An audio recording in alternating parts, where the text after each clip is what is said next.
Then, do you use Facebook yourself? Well, if you do, then very soon you're supposed to find out whether your data was harvested and may have been used for political purposes. Chris Wylie is the man who blew the whistle after working for the company at the heart of all of this, Cambridge Analytica. He also claims he's helped set up AIQ, a Canadian company which provided services for the official Leave campaign in the Brexit referendum, and he's with me now. Welcome, Chris Wylie. Hi. Can I start by asking a very sort of simple question? Because to a lot of people this sounds slightly scary. Harvesting data sounds like harvesting your organs or whatever. If you're a Facebook user and you're worried about what's happened, can you explain what they should be worried about and whether indeed they should therefore delete their accounts?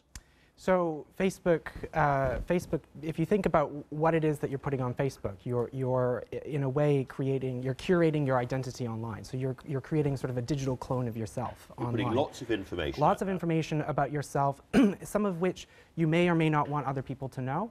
And what data harvesting is where an application or some kind of piece of technology will go and pull all of the information about you and store it in a database sometimes without you even knowing. But most people are kind of grown up. They understand that they are getting, in effect, something for nothing. It was created by Mark Zuckerberg to put people in touch with each other. It's a tool.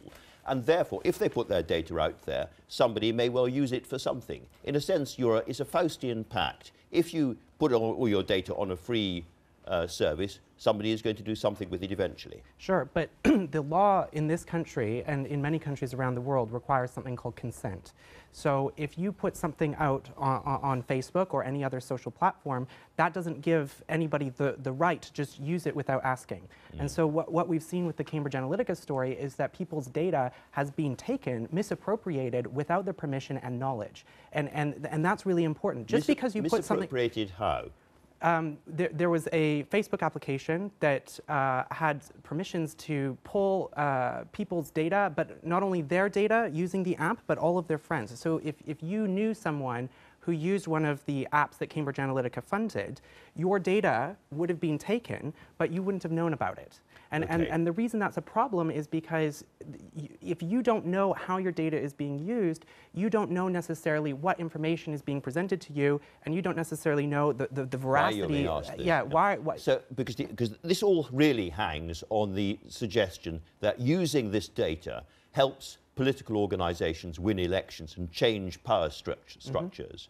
And I guess a lot of people would suspect that is very hard to do. If people know about the films I go to see, kind of films I like, my friends and so on, it doesn't necessarily mean that a political party knows how to change my vote. But it does. But it does. How? Because Why? because you have to remember that when you're building an algorithm, the algorithm isn't just looking at that you like this particular film or that particular film. It's looking at relationships between people who like these types of films or these types of music or who use these words and different psychological constructs that we know are related to that. So actually what you can do with algorithms is understand more deeper what makes you tick and what kind of information is going to make you behave in a particular way. So it's not just that we're pulling movies, it's that we can understand more deeply who you are. I ask this because some of the people involved in doing this are skeptical about it themselves. Alexander Kogan, who is the academic at the heart of all of this, he says it's selling magic, and actually... Well, but he has a vested interest in downplaying its utility because he was deeply involved in the misappropriation of the 87 million Facebook records. Mark Zuckerberg says that his big mistake was allowing the bad guys to use his app, to use his data in the first place. Sure. And by the bad guys, I'm paraphrasing. I'm afraid he means people like you. You were very involved in data harvesting for a long time, and you were selling this service indeed to Dominic Cummings of Vote Leave, or trying to.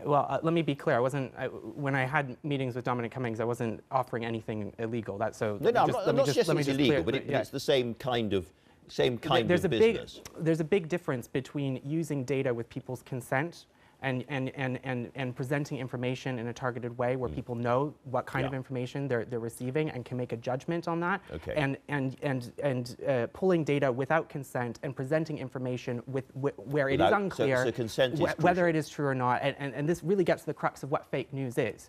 Because if people are being targeted online without their consent or knowledge with information that isn't necessarily true, they're going to behave or vote in a particular way that had they known the facts, they wouldn't necessarily have done. I see. Okay, so that's the crux of manipulation. Let's turn to the political crux of the story, which is quite complicated. So if you don't mind, we'll walk through it bit by bit. So this Canadian company, AIQ, Aggregate IQ, did work for Vote Leave. Nobody dissents from that. And Dominic Cummings had the famous quote on their website, "We couldn't have done it without you." But they were doing something that's completely illegal. I mean, they were. This is using internet to target adverts, and that is legal. And there's no suggestion that I know of that either side was doing anything wrong at that point.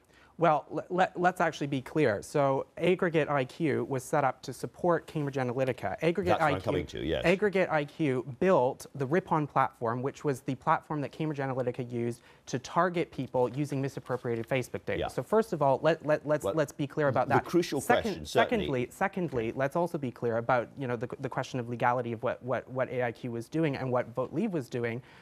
In setting up a bunch of these funding schemes and funneling money into different campaign entities, there's a serious question about whether or not that money was legally allowed to be sent to that campaign. Fair point, but that's being investigated by the Electoral Commission at the moment. I'm kind of focusing for the moment on the crucial question of the links between AIQ and Cambridge Analytica.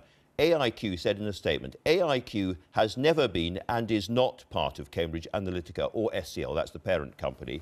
AIQ has never entered into a contract with Cambridge Analytica. Chris Wylie has never been employed by AIQ. AIQ has never managed, nor did we have access to any Facebook data or database allegedly obtained improperly by Cambridge Analytica. So when you look at the evidence that I presented to the DCMS committee at Parliament, which some of it is now published in the public domain so people can look at it, there are emails and contracts that show that Aggregate IQ not only built the Ripon platform, which is the same platform that Cambridge Analytica used to target people using misappropriated Facebook data, but there's also emails showing that they had access to the servers, that they had access to the data. So, and this is why Facebook has now banned Aggregate IQ. So why did the Observer publish a correction or an apology, basically taking the AIQ version of this? You'll have to ask them. That was their call, and I think it was a mistake, because actually when you look at the facts and the evidence, when you look at the contracts, when you look at the signed contracts between Aggregate IQ and the parent company SCL, the parent of Cambridge Analytica, signed contracts, right? When you look at server diagrams, when you look at emails that show that they had access to this data, when you actually look at the projects that they were doing, they built this infrastructure. Chris Wylie, this is now an argument, obviously, between you and AIQ, and it's going to have to be resolved by the Select Committee itself. Sure. We should say that of all these, I mean, I think 80 million Facebook accounts might have been used in this way, Mark Zuckerberg now says. 87. 87 million, of which about 1 million only could be British. It's quite a jump to say that of that 1 million, large numbers of people changed their minds in the referendum. And therefore that the referendum is corrupt or has been corrupted. So we have to parse out two issues. So first of all, one of the things that we have to look at is that was 1 million British records in 2014. So what that shows is that there were misappropriated British Facebook records in 2014, which leads me to argue that actually this should be further investigated, because that's quite a serious matter. Secondly, when we're talking about corruption in the referendum, you also have to look at the fact that Vote Leave spent 40% of their budget on AIQ, the same company that was involved in this entire Cambridge Analytica scheme, and that they used AIQ as a funding vehicle with lots of different campaigns. As I say, that's being done by the Electoral Commission. Can I just ask you? But it's a key point. It's a key point because that is the crux of Commission look at that. Well, but the point that I'm making is that actually this is far more serious than just the Electoral Commission. You have to understand that we have a hard day. We have a hard day. If you let me explain. We're running out of time. Right, but this is the actual crux of what I'm saying. Okay. So if you look at the fact that you had several other campaigns that were receiving money from Vote Leave, and that those campaigns then also used Aggregate IQ, there is something in this country called anti-coordination rules in electoral law. So it breaks the law. You cannot spend money on other campaigns and coordinate with them. And the question that I'm raising is, were these other campaigns that Vote Leave was putting money into coordinating with Vote Leave using AIQ? They say no. But when you actually look at the three binders of evidence, when you look at the three binders of evidence that I've sent both to the committee and to the Electoral Commission, right? There are emails, there are documents, there are screenshots that show that there was a deep relationship between... People watching can't see all this kind of stuff. I want to ask you one final question quickly, which is, if the Select Committee, if the Select Committee says Chris Wylie is right about that, these connections are proved, what follows from that? Are you really suggesting the referendum should be rerun in somehow? We should forget 2016 and do it all over again? So what I'm saying, and I say this as somebody who supported Leave, I'm saying this as a Eurosceptic myself, but this is a fundamental change to the constitutional settlements of Britain, the foundational law of Britain.